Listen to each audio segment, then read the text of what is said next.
बोले साचे दरबार की एक जोरदार ताली मैया रानी की। आहे बार यही है जग तारन घर में दियारी की बार यही है हम बार यही है बार यही है हम बार यही है कि जग तारन घर में दियारी बार यही है जग तारन घर में दियारी बार यही है बार यही है हम बार यही है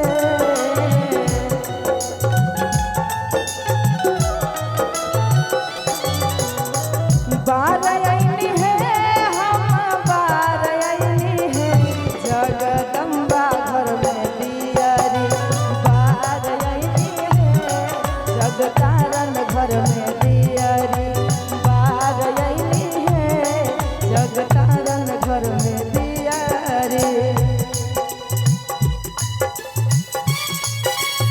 क्या बात है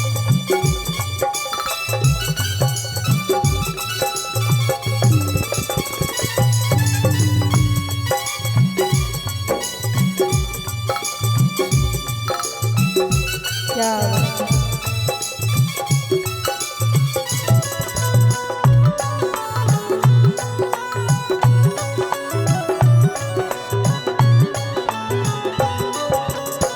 सोने सुराही गंगा जल पानी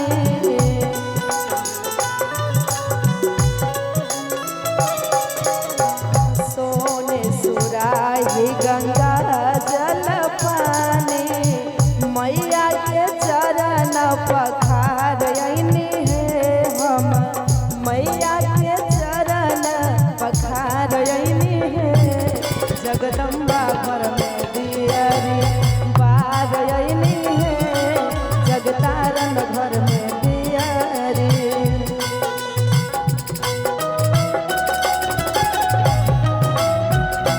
जय हो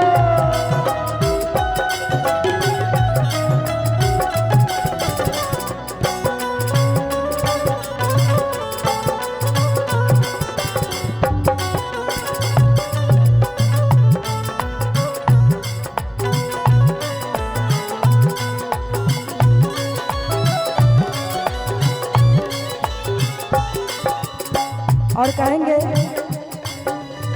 सोने के थाली में भोजन परोसल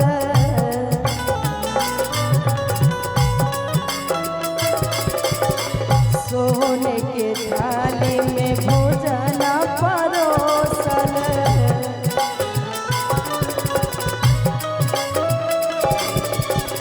मैया के भोगवा लगायनी है हम मैया के भोगवा लगायनी है जग तारन घर में दियारी बार यही है जग तारन घर में दियारी।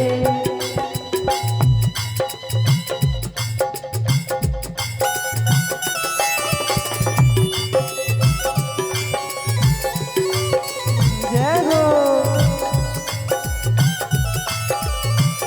आ जाना मैया आ जाना शेरवा के कोई के सवार घरे आ जाना शेरवा पर कोई के सवार मैया आ जाना। जय हो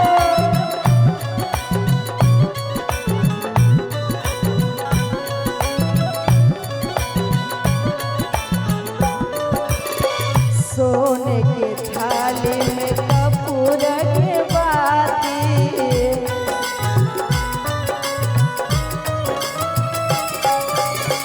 सोने के थाली में कपूर के बाती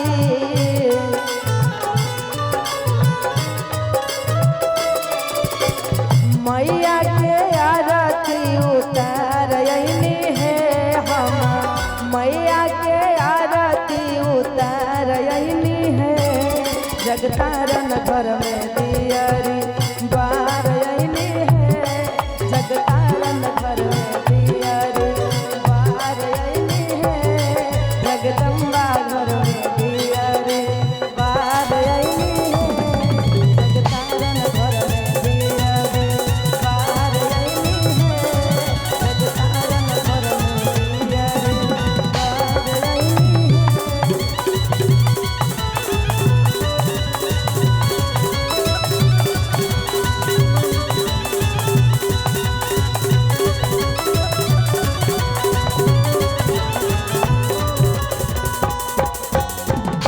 वाह अच्छा लगाओ तो जोरदार ताली हो जाए। बोले सच्चे दरबार की एक जोरदार बोले ताली मैया चाहिए। रानी की। कहते हैं उस माँ से कहना है बड़ा सुंदर अपने भजन गाए